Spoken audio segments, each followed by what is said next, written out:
bref, eh ben, je veux aider les autres à le faire. Voilà. Je veux vivre à travers. C'est quelque chose vraiment que j'étais vraiment comme ça à l'époque. Et ça peut être quelque chose de négatif aussi. Mais j'ai vraiment voulu vivre mon rêve à travers eux. Et après, à partir de là, j'ai créé une association. Ah, calme, j'allais venir. Donc, c'est à ce moment-là, c'est quand tu es rentré, tu as fait dernier cas. En fait, j'ai joué en même temps. Donc, en National 3, j'ai commencé à Neuilly. Et Ouais. en même temps, j'étais, tu sais, quand tu es dans un National 3, on devait travailler dans un collège pour toucher un peu plus d'argent, etc. Donc, et franchement, je suis là, je ne sais pas ce que je veux faire de ma vie. Ça ne m'intéresse pas. Et je suis dans le bureau et je commence à écrire. Et j'écris. J'écris, je veux créer quelque chose. Et je suis parti, j'ai commencé à écrire mon dernier quart, c'est venu de la tête, et j'ai commencé à mettre ça sur le papier. Voilà, donc c'était ça l'idée. Parle-nous de dernier quart. Parle-nous de dernier quart, frère. Jordan Aboudou, déjà. Jordan Aboudou, Balou. Balou. Parce que Jordan, vous le voyez comme ça, là, costaud. Mais quand il était à Levallois, Jordan, il était une crevette. Qui s'est passé quand il était là dans le bendo avec nous? Il était comme ça. Tellement fort ce joueur, en tout cas. Bon, donc, dernier quart et. Parle-nous de dernier quart, de comment t'as créé ça, avec qui t'as créé ça, tu vois. Ouais. Donc, explique aux gens ce que c'est. Ouais. Parce que les gens ne savent pas. Voilà. Dernier quart, alors pour vous résumer en quelques mots, Dernier quart, c'est une association que je voulais créer dans le but en fait d'être un centre de formation, mais hors fédéral. Réellement, c'était ça l'idée. Ça veut dire c'était d'encadrer des jeunes en difficulté scolaire et les aider scolairement, parce que la base, c'était, si tu veux, c'est de faire des hommes. Parce que quand tu fais des hommes, tu fais des bons basketeurs. Ça, c'est la réalité. Ça, c'est un truc quinri, ça, c'est les quinri qui pensent comme ça, mon frère. Tu vois d'où je venais. Donc, c'était. J'ai vu ça, j'ai voulu moi-même l'inculquer, tu comprends? Et ouf, normal. Qui ont des difficultés, d'autres qui peuvent réaliser leurs rêves. Voilà, il y a avec qui jouer en région, tu sais, quand je descendais. Ils avaient envie de réaliser des rêves, comme Nat, tu vois, je vais ramener à. Attends, tu vas nous parler de qui il y avait dans l'équipe d'abord, vas-y. Donc voilà, j'essaie de prendre des gars un peu partout. Et là, justement, il y a Ron Vukia, mon petit Ron. Et ça, Ronito. Ron, en fait, à ce moment-là, je lui dis, Ron, mais pourquoi tu veux continuer à travailler avec moi puisque tu vas partir à Rouen? Tu n'as pas besoin de moi, Ron. Toi, tu as déjà le.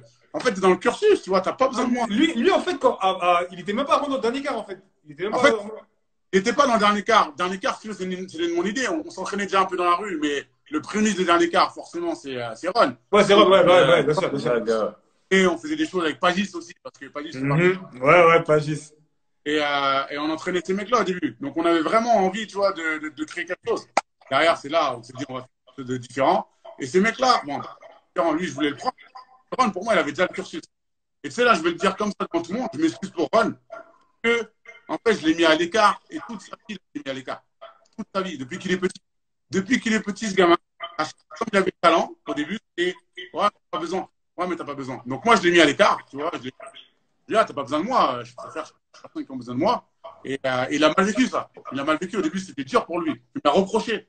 Et finalement, après. Ah, ok. Quand même, il t'a dit et tout. Ouais. Il a repris après dans le dernier quart. Moi, au début, je voulais pas, tu vois. Mais c'est pas. Il avait tout devant lui, tu vois. Donc, mais on va revenir sur le titre. Dans le dernier quart, c'est grâce à Ron, justement. C'est Parfait Ndiba. Donc, Ron, il me parle de Parfait Ndiba. Il me dit, ouais, il y a un petit là-bas à Villemonde. Et il est bon, hein. Il est vraiment bon. Il joue en cadet.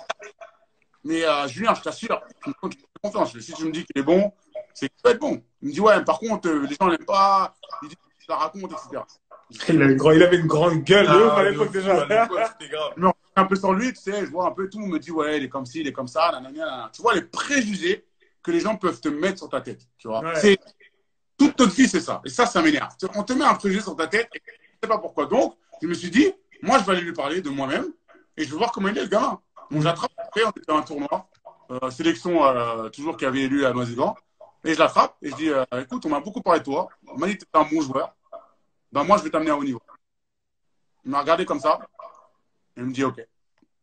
Super. Il n'y a rien, il ne se la raconte pas. Il me dit, OK, voilà. Je me dis, mais attends, on me dit, il se la raconte, le gamin. Il aurait dû me dire, ouais, moi, je n'ai pas besoin de toi. OK, il ne me connaît pas. On n'a pas élevé les cochons ensemble, on n'a rien fait ensemble. Il ne sait pas qui je suis. Je peux être un charlatan. Il me dit, OK. Super. Il me dit, OK. Bon, ben, à ce moment-là, je dis, vas-y, je vais essayer de prendre des joueurs un peu à gauche, à droite. Donc, tu vois, il y a Big Wit, Tex, Johan, ce mec-là, pareil, dernier quart aussi, on l'a pris avec nous. Nat, Jacques Saint-Prix, on l'a pris avec nous. Julien Libos, on les a pris, tu vois, un peu partout, comme ça. On s'en foutait, on prenait les mecs qui avaient un peu de talent. On a forcément fait une équipe. Un grand, des petits, etc. Voilà. Donc, on commence à travailler avec eux. Et si tu veux, je ne vais pas venir sur tout le sport parce qu'elle est hyper longue par rapport à dernier quart, mais on a vraiment travaillé. On n'avait pas de terrain, on n'avait pas de salle, on n'avait rien. Et, donc, c'était comment? Vous vous entraînez dans la rue, dehors? Alors, tu vois, je vais te dire, je parle des mecs que je vais remercier. Donc, il y a deux personnes. Il y a Rudy Bago, qui est le président de l'association. C'était vraiment un ami à moi qui m'a poussé, qui m'a dit, il n'y a pas de problème, Julien, je vais t'aider. Et lui, il m'a aidé, en fait, en fermant les yeux. Que ce soit financier ou autre, il était là que pour les. Donc, génial. J'avais mes amis Andamen Salah, qui est devenu agent sportif, et là, notamment par rapport à d'un écart. J'avais donc Stéphane Potter. Surtout, j'avais le mentor. C'était Coach Mamskar. Ça a été le mentor. C'est lui qui est venu. Coach Mams, ici. Tu vois, il a dit, on y va. Et quand ce mec-là te dit ça, c'est mon coach à l'époque. Hein. Quand ce mec-là te dit ça, tu dis, oh, c'est bon, on est parti, on va tout cartonner. On n'avait pas de terrain, on allait à Montreuil, on allait s'entraîner à Henri Vallon, parce qu'on nous avait prêté Henri Vallon. Les matins à 8h, on s'entraînait jusqu'à 14h30. On faisait des trucs de pro. Mais l'idée du truc, c'était quoi? Tu les entraînes, après tu les accompagnes? C'était quoi en fait l'idée vraiment du... Au début, mon idée, c'était déjà d'entraîner des mecs pour rendre des mecs forts, tu vois, et essayer d'équipe de nationalité. Moi, j'avais des ambitions. Je voulais jouer contre ces équipes-là. Hein. Je voulais pas. Il fallait les entraîner, ces mecs-là, pour pouvoir jouer contre eux. Et de l'autre côté, comme ce cursus, comme les facs américaines, si tu as le talent, tu pars je t'amène, j'essaie de développer mon réseau.